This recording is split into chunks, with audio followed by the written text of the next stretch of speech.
qui avait 28 ans au moment du crash. Derrière ces catastrophes, une stratégie dévastatrice pour la marque. Des secrets aux conséquences fatales. Une série noire inédite dans l'histoire de l'aviation. Nous pensions que c'était une entreprise de pointe qui fabriquait des avions sûrs. Peut-être qu'on s'est trompé. En route pour des vols hors de contrôle.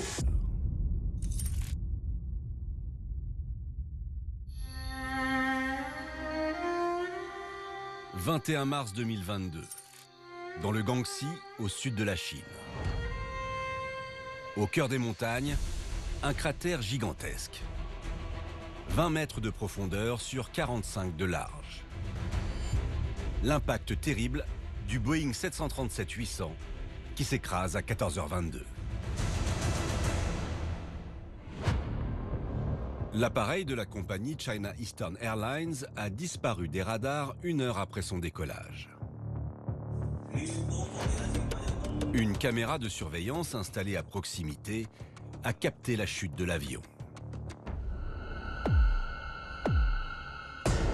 Les images sont assez impressionnantes. On a cet avion qui descend à la verticale avec des angles qui sont anormaux. Même un pilote qui voudrait pousser sur son manche ne descendrait pas avec un taux aussi important. C'est terrifiant. Ça a dû être effroyable pour les passagers. L'avion s'écrase au sol à plus de 700 km/h. La forêt s'embrase.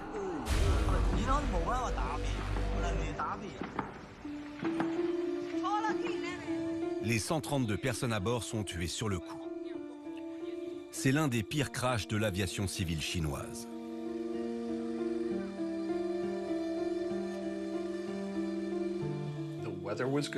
Il faisait beau ce jour-là. L'avion avait été correctement entretenu. Rien n'indique qu'il y ait eu des dommages à l'avion en vol. Il est difficile d'expliquer comment un avion a pu plonger aussi violemment vers le sol.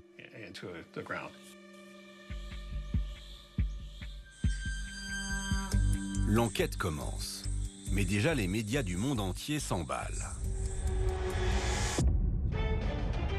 Sans même attendre un début d'explication, tous les yeux se tournent dans la même direction. C'est un nouveau coup dur pour l'américain Boeing. Le constructeur américain, Boeing. Il y a un soupçon autour de Boeing qui n'existait pas auparavant. Aujourd'hui, après chaque crash, les gens imaginent tout de suite une possible responsabilité du constructeur. Chaque fois qu'il y a quelque chose qui ne va pas chez Boeing, immédiatement tout le monde se dit « Ah, encore cette compagnie ». Un réflexe. Contre le géant américain dont les avions étaient pourtant réputés comme les plus sûrs au monde. Pour comprendre ce revirement d'opinion, il faut remonter 5 ans en arrière, en 2018, là où commence la série noire. Ces 5 dernières années, il y a eu 12 accidents dans le monde, dont environ la moitié impliquent des avions Boeing. Ils se sont pris un gros coup derrière la tête.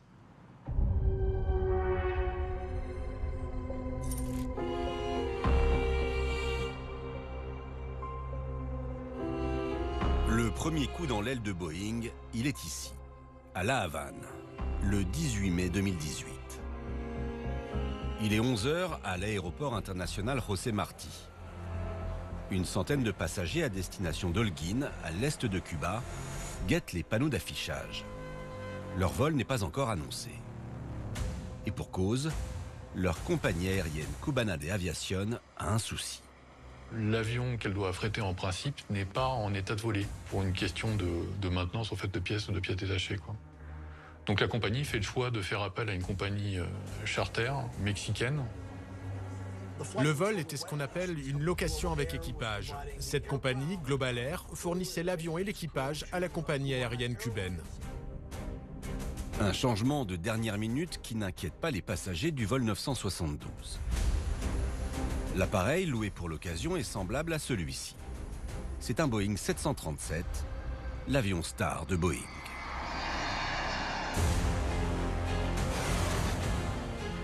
Avant la pandémie, un Boeing 737 décollait et atterrissait toutes les secondes et demie quelque part dans le monde. Conçu en 1967, le 737 a tout simplement révolutionné l'aviation civile. Contrairement à ses prédécesseurs, Ces réacteurs sont placés sous ses ailes. Cela permet d'augmenter la taille du fuselage tout en gardant un haut niveau de performance au décollage. Ancien pilote de ligne, Randy Babbitt a toute confiance dans cet appareil. Je me souviens de mon premier vol. C'était vraiment une machine incroyable, avec beaucoup de puissance et une capacité à monter très vite, qui dépassait tous les autres avions. En 50 ans, le 737 a connu des améliorations. Mais il ne s'est jamais démodé. Pour une raison simple, c'est l'un des avions les plus sûrs au monde. Le 737, pour moi, c'est mon vieux vélo dans le garage. Je le connais bien. J'ai confiance en lui. Les systèmes de sécurité de ce modèle avaient bonne réputation. En cas de problème, un autre système pouvait prendre le relais. Et il y avait comme ça plusieurs niveaux de sécurité. Ce type d'avion était construit comme un tank. Mais il avait en plus une certaine intelligence mécanique, au cas où les choses tournaient mal. Vous savez, notre dicton c'est « si ce n'est pas Boeing, je n'y vais pas ».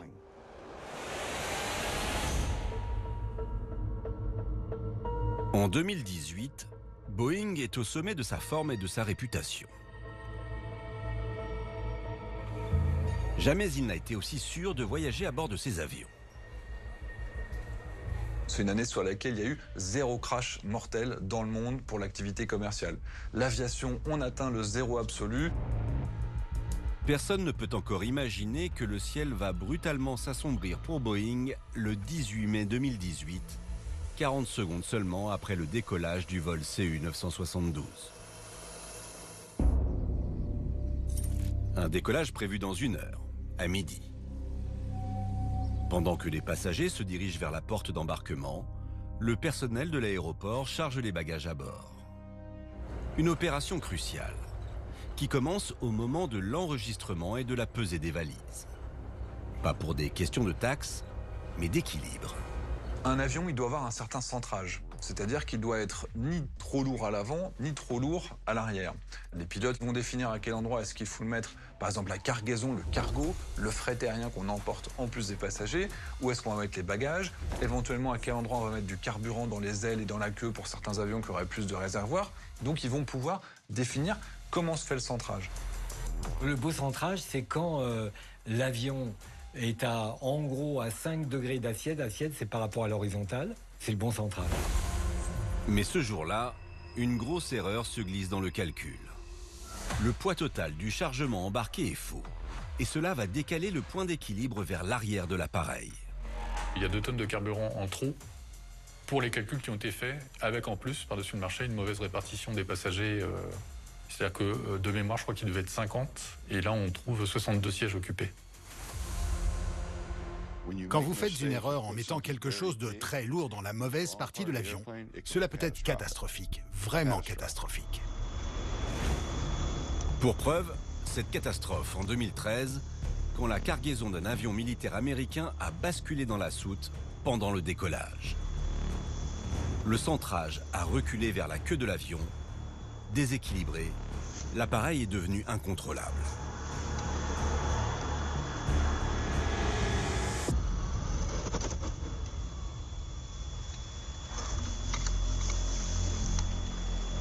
Le pire est donc à craindre pour les 114 passagers et membres d'équipage du vol cubain, encore inconscients du problème d'équilibre. À 12h09, la tour de contrôle donne son feu vert. La phase de décollage commence.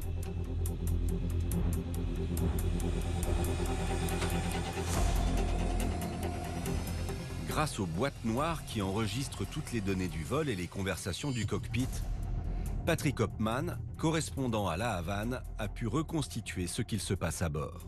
Quand l'avion prend de la vitesse, il y a un bruit fort que l'équipage remarque, mais ils se disent que c'est peut-être un nid de poule sur la piste ou quelque chose comme ça.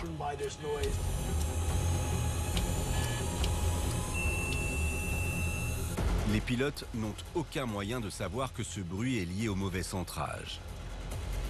Leur avion est l'un des premiers 737 à être sorti des usines de Boeing. Il a 39 ans. Au roulage, on ne le sait pas, si c'est hors centrage ou pas. Sur les nouveaux avions, il y a alerte centrage, et donc vous arrêtez l'avion. Mais sur les avions anciens comme celui-là, il n'y a pas d'alerte.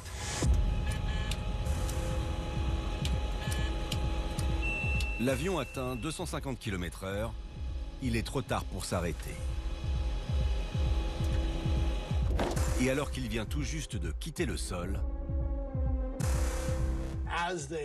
juste au moment où il quitte la piste, l'avion commence à virer à droite. Juste après avoir rentré le train principal et le train avant, il est parti en virage sur le côté. En partant en virage en même temps, il est parti en ce qu'on appelle en assiette à cabrer.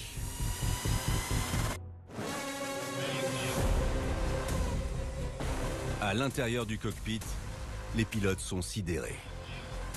Le copilote devient très agité. Vous entendez même le commandant marmonner. Qu'est-ce qu'il a fait, ce type? Le copilote l'ignore, mais à cause des 2 tonnes de kérosène en trop et du surplus de voyageurs, il tire trop fort sur le manche. Cela déséquilibre l'appareil vers l'arrière. Au lieu d'être avec un taux de montée qui va être de 15 degrés par exemple, l'avion va continuer à se cabrer. On passe à 20 degrés, c'est déjà énorme. On est dans les alarmes décrochage. Le décrochage, c'est l'une des pires situations dans laquelle peut se retrouver un avion. Un avion est en décrochage quand il a le nez levé, que le pilote maintient son nez vers le haut et que l'air ne s'écoule pas sur ses ailes. Donc il va tomber comme ça. Il y a un flux d'air au-dessus de l'aile. Et lorsque l'aile est dans une position inclinée vers le haut, le flux d'air commence à se briser à l'arrière. Donc, il ne crée plus de portance. Et avec le poids, l'avion commence à tomber. Et là, on s'en rend compte parce que l'appareil, en fait, on sent le mou dans les commandes. Donc, les volets ne sont plus soufflés. Il existe une procédure pour reprendre le contrôle. Vous baissez le nez de l'avion en poussant les moteurs. Vous reprenez votre vitesse et vous pouvez vous en sortir. Évidemment, plus vous êtes près du sol, plus cela devient critique. Pour éviter le décrochage, le commandant doit immédiatement remettre l'appareil à l'équilibre. Le pilote reprend les commandes à son copilote. Il essaye de contrôler l'avion et vire sur la gauche. Pendant un court instant, le danger semble écarté. Le nez de l'appareil est redescendu sous les 20 degrés. Mais pas pour longtemps. Le mauvais centrage ne permet pas de stabiliser durablement l'avion. Il bascule de nouveau à droite, en levant le nez au ciel. Au moment où l'avion vire sur la droite, il devient incontrôlable. Impossible pour le pilote de retourner à l'aéroport et d'atterrir. L'avion décroche à seulement quelques centaines de mètres du sol. Le crash est inévitable. Le copilote informe la tour de contrôle qu'il y a un problème. Il lance même l'appel de détresse « Mayday, Mayday ». Il sait qu'ils vont s'écraser.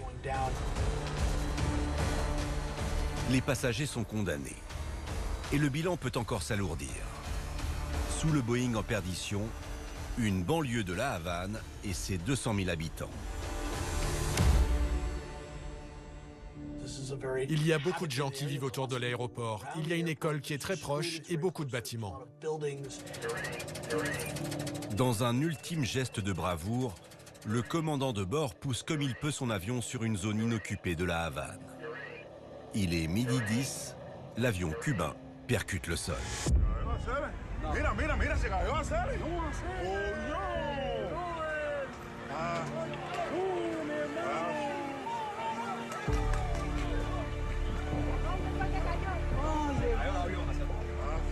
Les caméras de surveillance et les téléphones captent le crash en direct. Le correspondant Patrick Hopman se rend immédiatement sur place, au plus près de la zone du crash.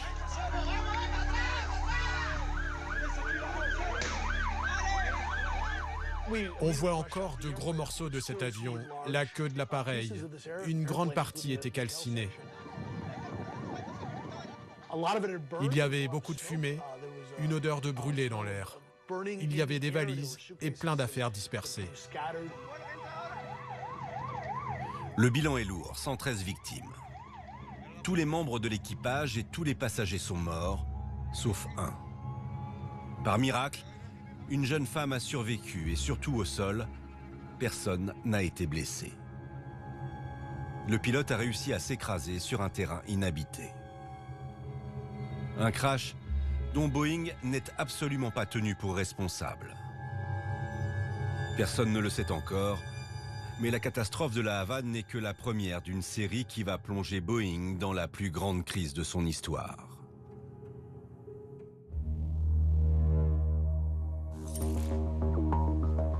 Cinq mois seulement après le drame de la Havane, le cauchemar recommence.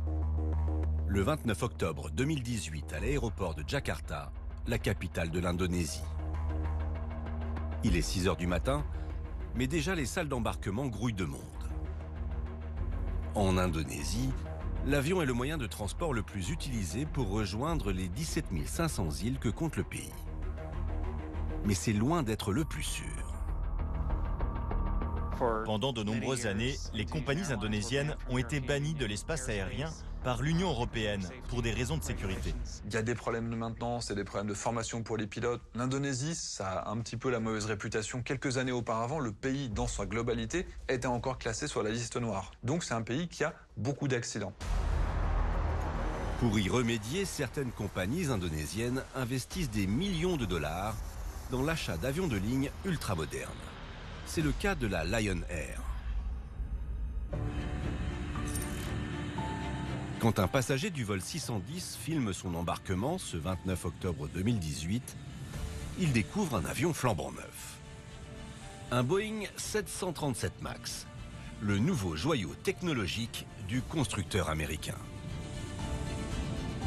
Boeing en a vendu 1 millier au cours des 12 premiers mois, ce qui est vraiment remarquable. Lion Air en a acheté 251, c'est un de leurs tout premiers clients. Un nouveau-né qui permet à Boeing de repasser devant Airbus, son principal concurrent, mais qui va devenir l'enfant maudit de la firme américaine.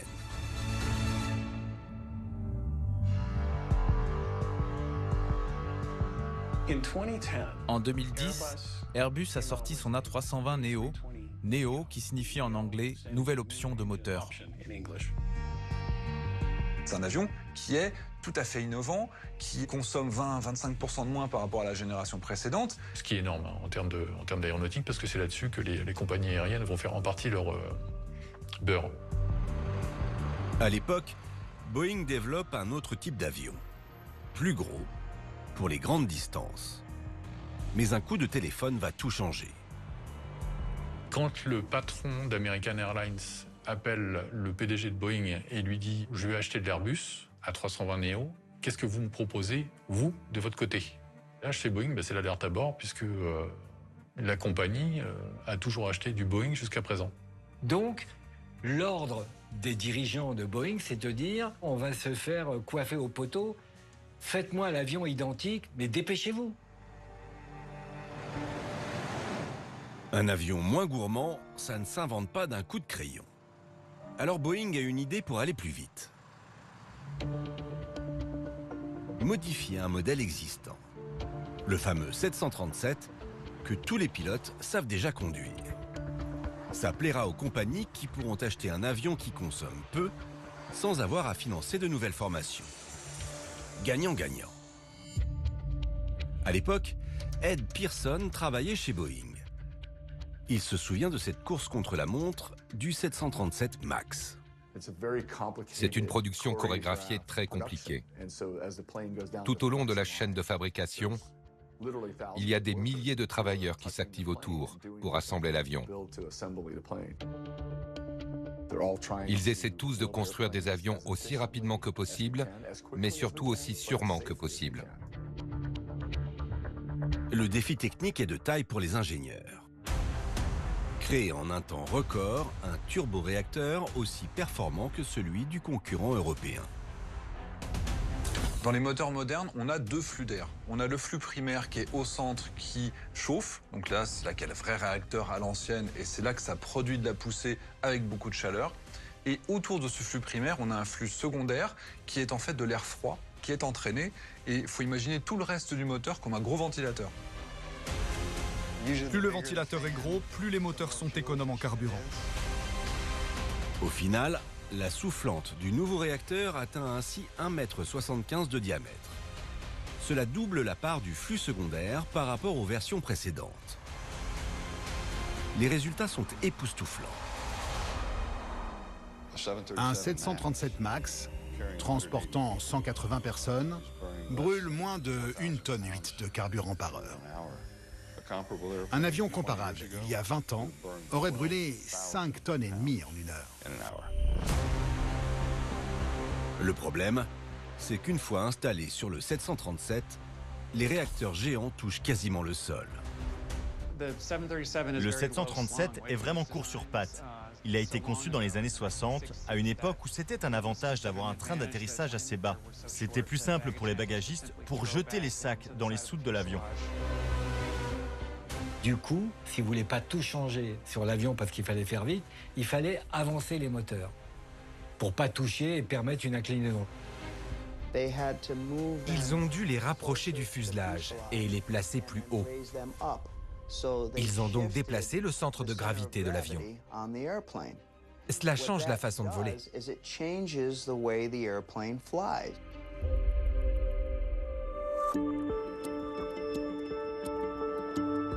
Un nouveau centrage de l'avion qui va avoir une importance cruciale dans la série noire de Boeing. Lors des premiers vols d'essai du 737 MAX, les pilotes notent tout de suite un problème d'équilibre sur l'appareil.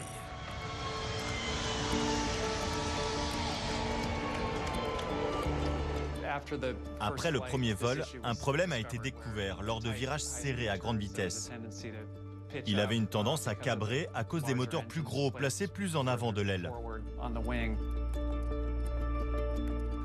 Et ce qui a été découvert plus tard, c'est que ce risque de décrochage pouvait se produire aussi à basse vitesse. Et les basses vitesses sont celles où l'avion est le plus vulnérable, c'est-à-dire le décollage et l'atterrissage. Faute de temps, Boeing va alors réutiliser un logiciel anti-décrochage déjà présent sur un autre de ses avions. Ce logiciel s'appelle MCAS, pour Système d'augmentation des caractéristiques de manœuvre. Le MCAS a été conçu pour aider le pilote en poussant le nez vers le bas afin que l'avion ne décroche et tombe du ciel. Le principe est simple. Si le nez de l'avion se met à monter dangereusement, les deux sondes fixées à l'avant et qui mesurent l'inclinaison de l'avion le détectent. Elles informent alors le MCAS du problème pour qu'il prenne la main et incline lui-même le stabilisateur horizontal. C'est ce qu'on appelle l'empennage en fait. Vous avez la dérive à l'arrière et vous avez deux plans tout à l'arrière de l'appareil. Donc c'est eux qui vont s'incliner pour pouvoir faire piquer l'appareil. L'idée originale était qu'au lieu que le pilote fasse constamment 1000 ajustements par minute pour que l'avion vole droit, le logiciel le ferait pour lui. Et tout fonctionne à merveille. C'est pourtant bien ce logiciel miracle, censé aider les pilotes à rééquilibrer l'avion, qui va les trahir le 29 octobre 2018.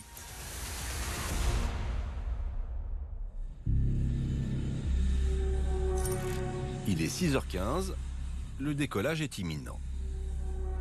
Les 181 passagers ont pris place dans le 737 MAX flambant neuf. Les pilotes déroulent leur dernière checklist pour s'assurer que tous les interrupteurs, tous les instruments de mesure fonctionnent correctement. Et ce jour-là, ils passent à côté d'une information cruciale pour que le vol se passe bien.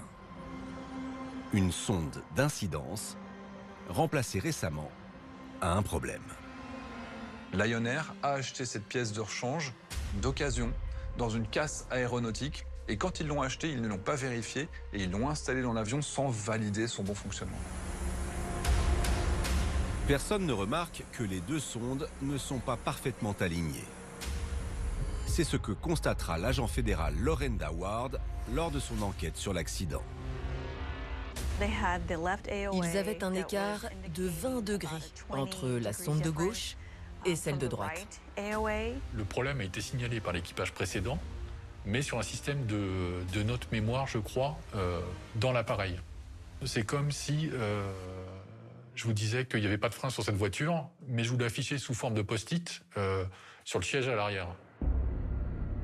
Dans quelques secondes, ce problème de sonde va précipiter l'avion et son équipage dans un engrenage infernal.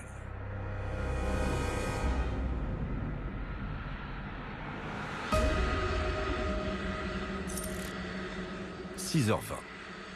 L'avion s'élance sur la piste. Au décollage, tout était normal, jusqu'au moment où le nez de l'avion s'est détaché du sol. Un voyant s'est allumé et un signal sonore s'est déclenché. C'est ce qu'on appelle l'alarme configuration de décollage.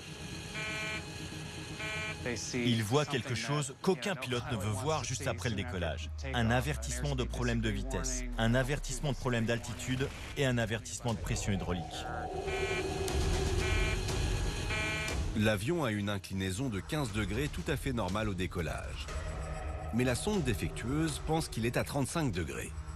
Un angle supérieur au seuil de décrochage. Cette fausse information déclenche toute une série d'alarmes, même celle qui est installée dans le manche du commandant de bord.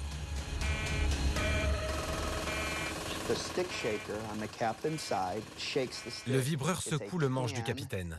C'est une boîte qui est posée sur une colonne de contrôle et qui contient une pièce métallique. Donc ça claque très fort.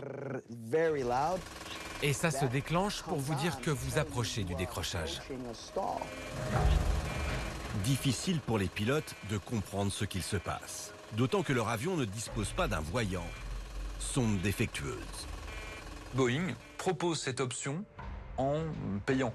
C'est pas inclus directement dans le package de base parce que c'est pas réellement considéré comme un système de sécurité. C'est très discutable objectivement. Des alarmes incompréhensibles dans un avion qui se comporte pourtant bien à la montée. Le pilote ne s'inquiète pas et maintient son cap. Dennis Tadger est un pilote de ligne américain avec plus de 20 000 heures de vol au compteur. Il a déjà fait face à ce problème. Nous sommes formés pour gérer ce type de situation. Il suffit de piloter l'avion, remonter le train d'atterrissage et trouver ce qu'il se passe. Ils en sont donc aux premières étapes. Ils vont bien, ils vont survivre, pas de problème. Il est 6h25. L'avion survole alors la mer de Java. Son altitude est de 5400 pieds, soit environ 1650 mètres.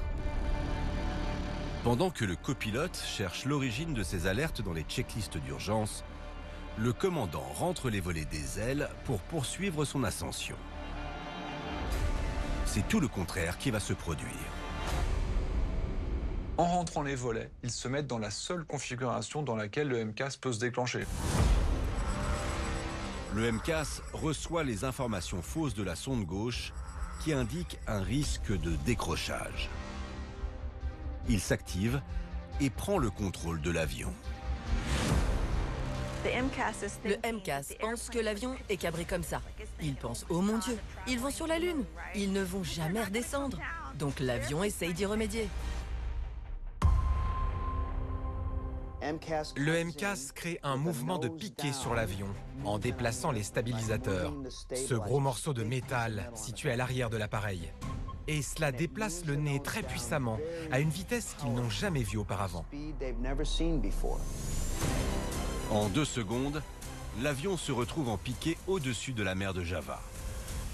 Personne ne le sait, mais dans 7 minutes, le MCAS aura écrasé l'avion.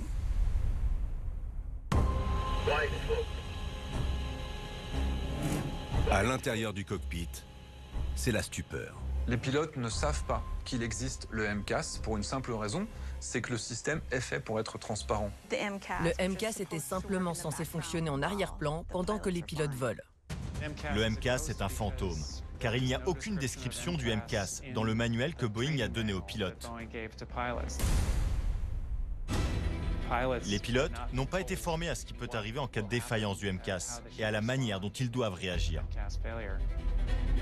Mais alors, que faire pour reprendre le contrôle de l'appareil? Surtout quand on ignore qu'il y a maintenant un autre maître à bord. Moi, je disais à mes élèves, vous ne comprenez pas ce qui vous arrive, quelle que soit la raison, parce qu'il vous arrivera toujours quelque chose comme ça. Vous débranchez tout et vous le reprenez à la main. La solution consiste donc simplement à éteindre le système. Malheureusement, avec les alertes de survitesse, les alertes de décrochage, tout clignotait. Les alarmes sonnaient, c'était très bruyant et je pense qu'ils ont été submergés. La situation semble désespérée. Mais le pilote réussit à faire remonter l'avion. Sur son manche se trouve un bouton appelé commande de trim qui lui permet de reprendre la main sur le stabilisateur horizontal.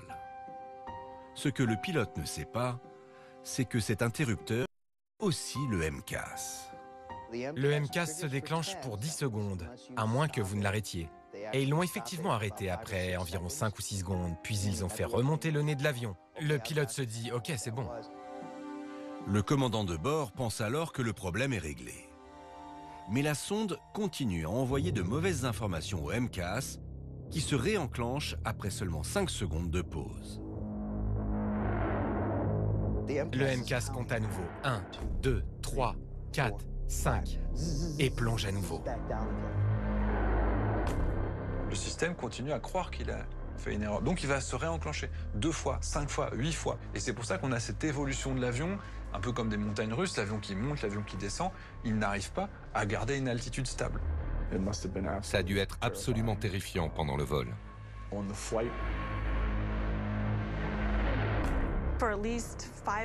Pendant au moins 5 minutes, ce qui ne semble pas beaucoup pour nous.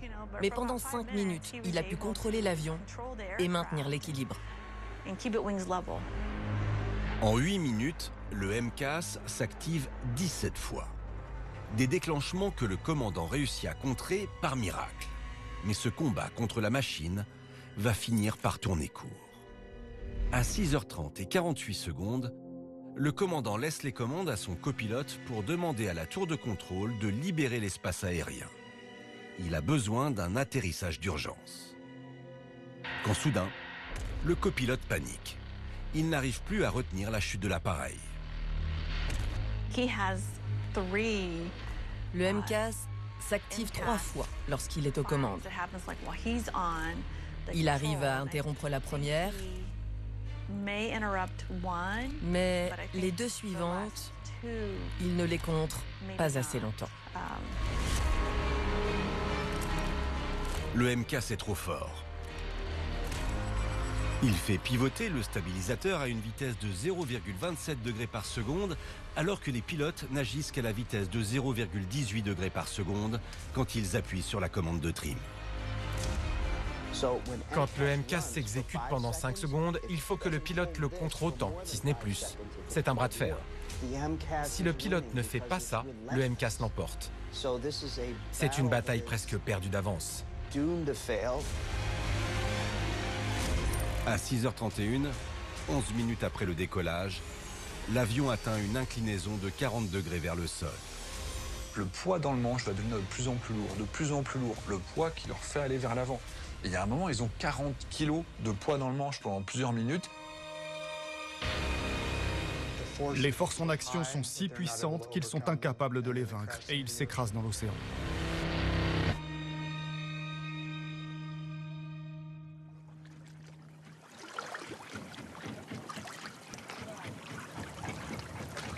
Le Boeing 737 MAX frappe l'eau à plus de 700 km/h.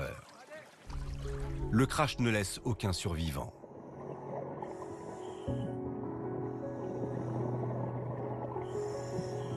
Les premières images sous-marines diffusées par les autorités indonésiennes témoignent de la violence du choc.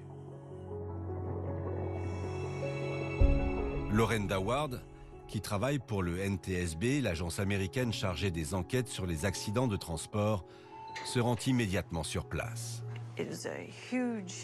C'était une tragédie. 189 personnes ont perdu la vie. C'est énorme. Cela touche beaucoup de gens. C'est comme une onde de choc qui se répand. 2 crashs en 5 mois, 2 737. Mais cette fois, pas d'erreur de pilotage, pas de malchance. La responsabilité du constructeur est directement engagée.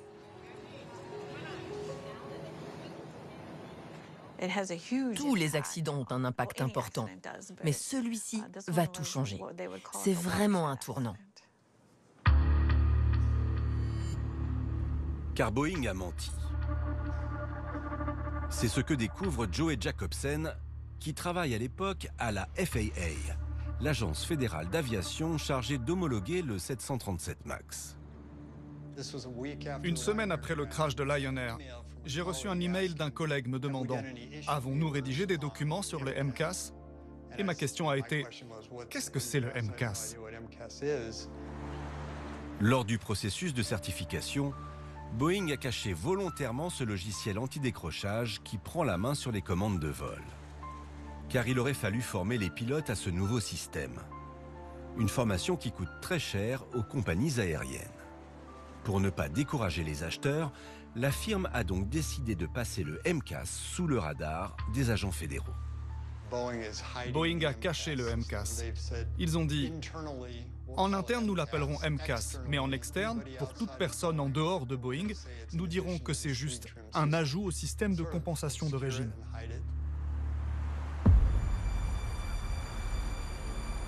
Quand l'affaire sort, Boeing admet l'existence du MCAS, mais nie toute responsabilité dans l'accident. Pour l'avionneur, les pilotes de Lion Air pouvaient gérer le problème en appliquant une procédure d'urgence présente dans leur manuel de vol. La ligne de défense de Boeing, elle est très claire. C'est pas notre faute. La réaction de Boeing a d'abord été de reprocher aux pilotes de ne pas avoir réagi assez vite. Cette défense ulcère le syndicat des pilotes américains. Boeing les convoque pour essayer d'apaiser les esprits et leur donner plus de détails sur ce logiciel qui prend automatiquement la main sur les commandes de l'avion. Dennis Tadger est présent ce jour-là aux côtés de son président qui enregistre la réunion sur son téléphone portable. Segan ne savait pas que ce système était dans l'avion. Personne ne le savait.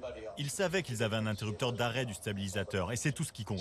Ils savaient qu'ils avaient un MCAS? Nous essayons de ne pas surcharger les équipages avec des informations inutiles afin qu'ils connaissent seulement les informations importantes. Ça nous a scotché. C'est comme dire à quelqu'un qui sait nager, va dans l'eau profonde. Et puis, quand tu y es, on te dit, et voilà une ancre de 10 tonnes. Allez, nage. Vas-y, il n'y a pas de problème. Tu sais nager. On ne peut pas résoudre un problème qu'on ignore. Nous avons besoin de savoir. Nous méritons de savoir ce qu'il y a dans nos avions. Le constructeur promet de revoir le fonctionnement du MCAS sous 6 semaines. Mais hors de question de clouer les 737 MAX au sol. Boeing et son président de l'époque le martèlent dans les médias. Leur dernier né est parfait. Le 737 MAX est sûr. La sécurité est une valeur fondamentale pour nous chez Boeing. Elle l'a toujours été et nos avions sont sûrs. Ce que tout le monde ignore, c'est que Boeing continue de mentir au sujet du 737 MAX et du MCAS. Et surtout, que la série noire est loin d'être terminée. Nous venons de manquer une occasion d'empêcher une autre tragédie.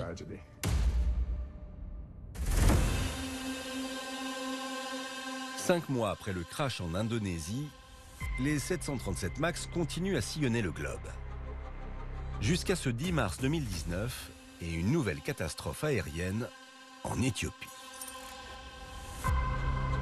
À l'aéroport d'Addis Abeba, la capitale éthiopienne, un 737 MAX vient tout juste de décoller en direction de Nairobi au Kenya. À l'intérieur, 149 passagers de 35 nationalités différentes, dont plusieurs Français. Camille a 28 ans. Après plusieurs missions dans l'humanitaire en Afrique, elle part s'installer au Kenya avec son petit ami. Sa mère, Catherine, l'a déposé quelques heures plus tôt au départ de Paris. À l'aéroport, elle m'a dit, écoute, surtout, tu ne t'inquiètes pas, tu me bassines pas de WhatsApp en me disant t'es bien arrivé. Et donc, en fait, on s'est quittés, comme d'habitude. C'est-à-dire que je l'ai accompagnée jusqu'au bout. Et en fait, on s'est quittés et elle m'a dit, je suis heureuse et je t'aime, Mamounette. Et je lui dis, je t'aime, ma chérinette.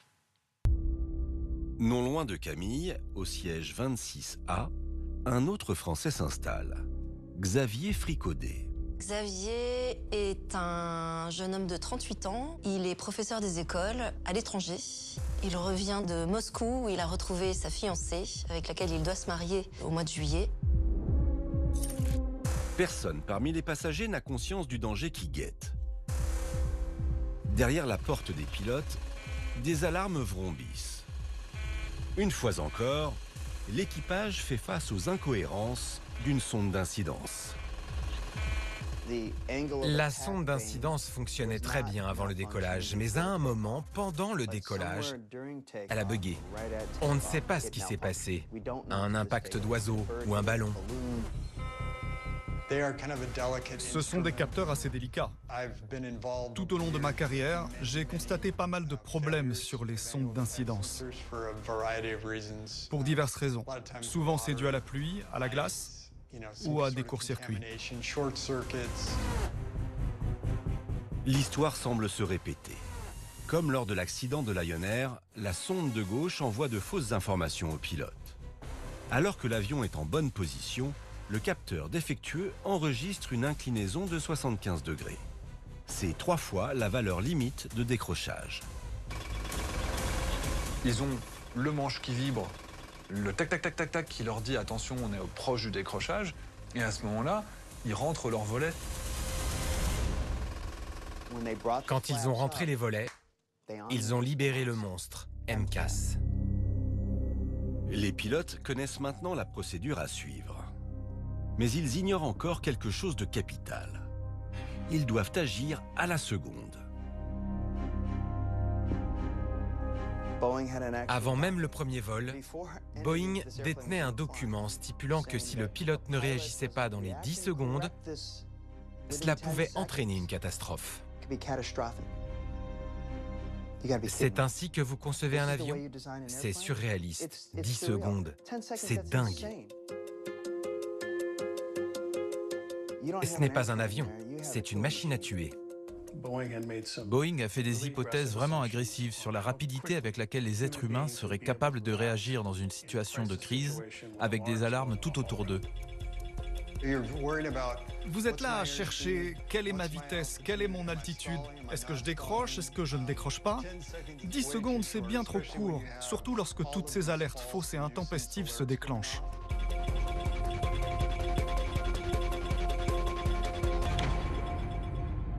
Six secondes après l'activation du logiciel, le pilote tire enfin sur le manche et reprend la main sur le stabilisateur horizontal.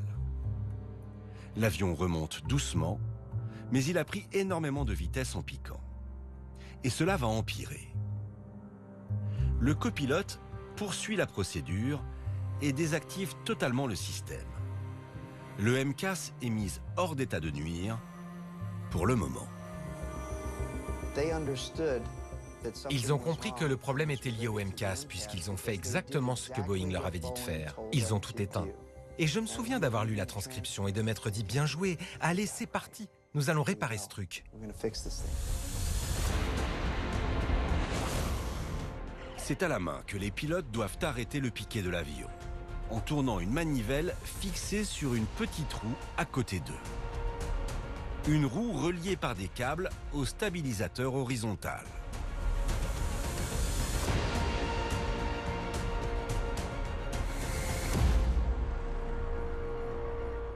Le copilote dit que ça ne marche pas. Les pilotes ne sont pas capables de tourner cette roue de compensation manuelle à cause des forces qui s'exercent sur les surfaces de l'avion. Personne n'en a conscience, mais l'avion est en survitesse. Lors du déclenchement du MCAS, l'avion a piqué pendant plusieurs secondes et pris une immense accélération. Pire, contrairement à ce que prévoit la procédure d'urgence, les réacteurs tournent à plein régime depuis le décollage. Pourquoi ont-ils laissé l'avion à pleine puissance? C'est un mystère pour tout le monde. Ils n'ont jamais touché les manettes de gaz. L'avion était proche de la vitesse supersonique. Ce mystère, c'est Joey Jacobsen qui l'a résolu. Selon lui, les pilotes auraient essayé de réduire leur vitesse en vain. Ce qu'il s'est passé, c'est que la sonde défectueuse envoyait beaucoup d'informations erronées dans le cockpit. L'ordinateur qui contrôle la poussée des moteurs n'y comprenait absolument rien. Il a donc choisi de ne rien faire.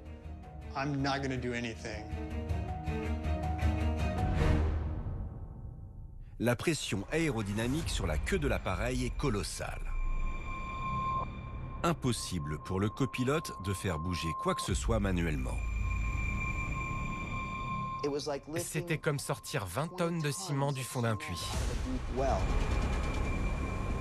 Le commandant de bord tente tant bien que mal de redresser le nez de l'avion, mais cela n'est jamais suffisant. L'appareil pique toujours plus vers le sol. C'était un cauchemar. L'avion plonge, les pilotes le redressent, essaient de le rétablir, et à nouveau il pique. Et dès qu'il plonge, l'avion accélère rapidement. Beaucoup d'experts, de pilotes ont pu nous raconter ce qui se passe physiquement dans l'avion. Les gens sont aspirés vers le haut et sont happés vers le bas. Ce qui se passe dans l'avion, c'est de la peur, de l'angoisse, des cris. Enfin, c'est la panique. Il est 8h43. L'avion est hors de contrôle. Les pilotes n'arrivent pas à le stabiliser à la main. Ça ne fonctionne pas. Et donc le commandant de bord a fait le choix de rallumer l'interrupteur comme une ultime tentative pour faire remonter l'avion. Je me souviens avoir pensé « fais pas ça ». Mais il était déjà trop tard. Le MCAS s'est réveillé immédiatement et cela a fait baisser le nez encore plus. C'était fini. Après seulement 6 minutes de vol, l'avion s'écrase à plus de 900 km/h dans un champ, à une soixantaine de kilomètres de l'aéroport. 149 passagers et 8 membres de l'équipage meurent dans l'accident. Je me vois ouvrir l'ordinateur, je vois une photo d'avion et je vois crash, Éthiopie, aucun survivant. Je ne vois que ça, quoi. Dans un premier temps, je m'effondre, un peu dans une forme de sidération, de panique. Je ne comprends pas ce qui se passe, mais je crois il faut que ça passe par cette sorte de cri. Virginie Fricaudet, la sœur de Xavier, se rend 3 jours plus tard en Afrique, sur les lieux du drame, avec les autres familles des victimes. Le bus s'arrête, on y est, on descend, et c'est immense. Le périmètre qui a été délimité est immense. Au milieu de ce périmètre, il y a un énorme trou, qui est le cratère laissé par l'avion. Et dans ce cratère, il y a beaucoup de choses, beaucoup de débris d'avion, beaucoup de vêtements, de chaussures. C'est forcément morbide et funeste, hein. Des petites chaussures de bébé. Tout est découpé, déchiré, il reste rien, en fait. Pour Boeing, ce nouveau crash est accablant. Car contrairement à l'accident de Lion Air, les pilotes éthiopiens connaissent le MCAS et les recommandations de Boeing en cas de problème. C'est évident que là, ce n'est pas qu'un incident isolé. Il y a un problème systémique. Boeing plonge au cœur d'une crise sans précédent.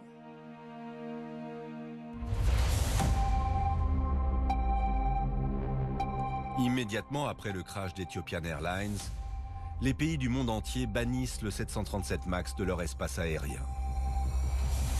Partout les mêmes images. Des Boeing cloués au sol.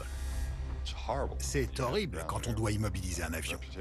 Perte de réputation, perte financière, c'est assez dévastateur. Preuve de la gravité de la situation, le Congrès américain se saisit du dossier. Les conclusions sont explosives. Avion mortellement défectueux, certification bâclée, dissimulation d'informations. Lorsque Lion Air avait demandé une formation supplémentaire pour leurs pilotes, Boeing les avait traités d'idiots dans un email en interne.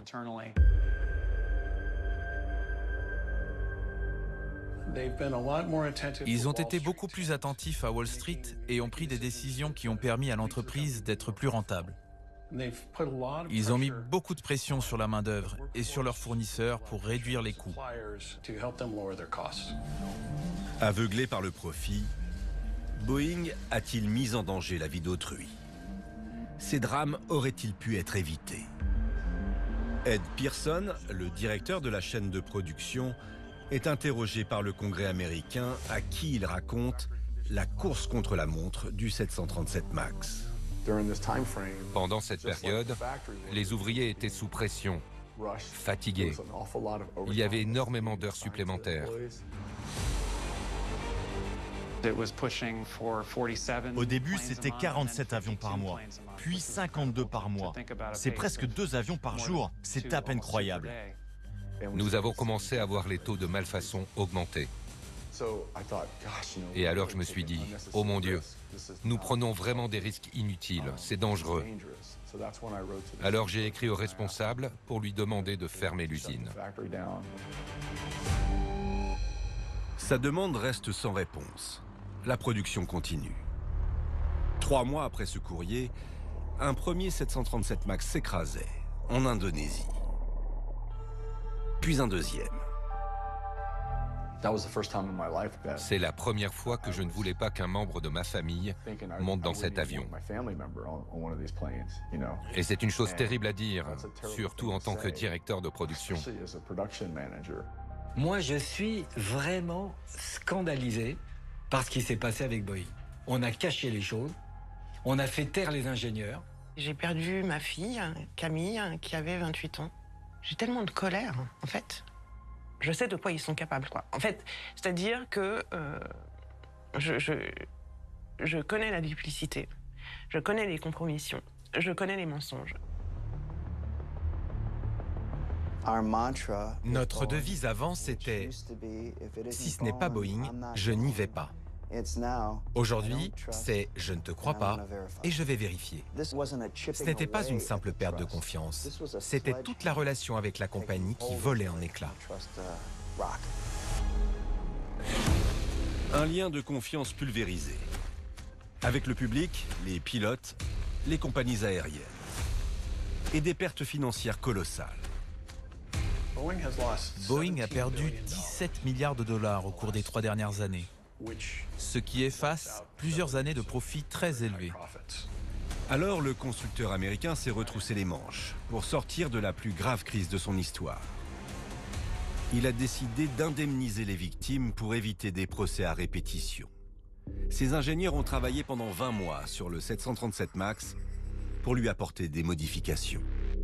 Le MCAS ne peut plus s'activer de façon répétée. Il ne dépend plus d'un seul capteur et les pilotes ont également besoin d'une formation sur simulateur.